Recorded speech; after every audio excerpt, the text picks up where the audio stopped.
Avez-vous déjà entendu parler de médiation? Chez Communication Jeunesse, c'est une de nos spécialités, la médiation culturelle.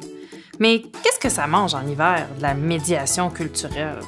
Quand on pose cette question-là à des adultes, souvent, on voit un peu des grimaces apparaître. Les adultes ont connu le terme médiation dans des circonstances des fois un peu désagréables. On pourrait penser à des médiations en cas de divorce. Si on prend cette définition qu'on connaît déjà, la médiation en cas de divorce, c'est une personne qui va aller s'installer entre deux parties pour essayer d'établir l'harmonie entre les deux parties.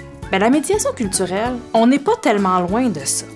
La médiation culturelle, ce sont toutes les actions qu'on va poser pour essayer d'établir l'harmonie entre deux parties.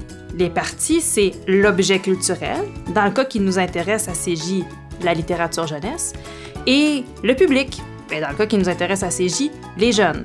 Alors, si on reprend la définition de médiation culturelle, la médiation culturelle, c'est l'ensemble des actions qu'on va poser pour établir un lien entre les jeunes et les livres.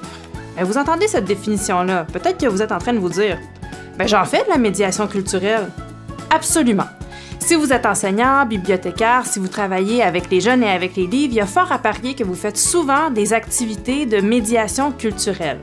Vous êtes donc un médiateur ou une médiatrice. Je vais vous nommer 3 grands rôles des médiateurs. Premièrement, le médiateur est un guide.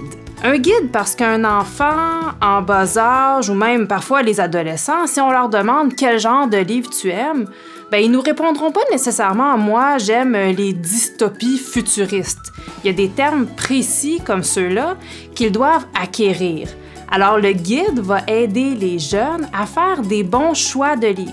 En connaissant bien les jeunes et en connaissant bien les livres, on arrive à être un bon guide.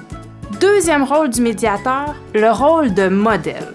Moi, je raconte toujours que chez moi, quand j'étais enfant, il n'y avait personne qui jouait au hockey. Donc, il est peu probable, quand je me demande quoi faire l'hiver, que je me dise « je vais aller jouer au hockey ». C'est la même chose pour les jeunes qui n'ont jamais vu de personne lire à la maison, par exemple. Si les livres ne faisaient pas partie de la vie quotidienne, ça se peut qu'il n'y ait pas eu de modèle de lecteur. Alors, comme médiateur, on a un rôle de modèle. Ce rôle-là, ça veut dire qu'il faut parfois le mettre en scène. Comment on peut faire ça? On peut accueillir les jeunes dans la classe en train de lire un livre, par exemple. À l'heure de la lecture, il y a beaucoup d'enseignants qui font ça, ils vont offrir un 15 minutes de lecture à chaque jour. On peut lire soi aussi. Même, moi, je vous dirais, on devrait prendre le temps de lire et discuter avec les jeunes des lectures qu'on est en train de faire. Le troisième rôle du médiateur, c'est le rôle de passeur. Le premier sens du mot passeur, on le sait, ça va être de passer la passion. On a la passion de la lecture, la passion de la littérature, on veut la passer à autrui. Mais il y a un deuxième sens au mot passeur. Il faut aussi toujours se rappeler qu'on est de passage dans la vie des jeunes. Alors, ce qu'on va faire, comme on est de passage et qu'on est un guide et un modèle, on va outiller les jeunes pour qu'ils soient eux-mêmes capables de faire leur propre choix de livre.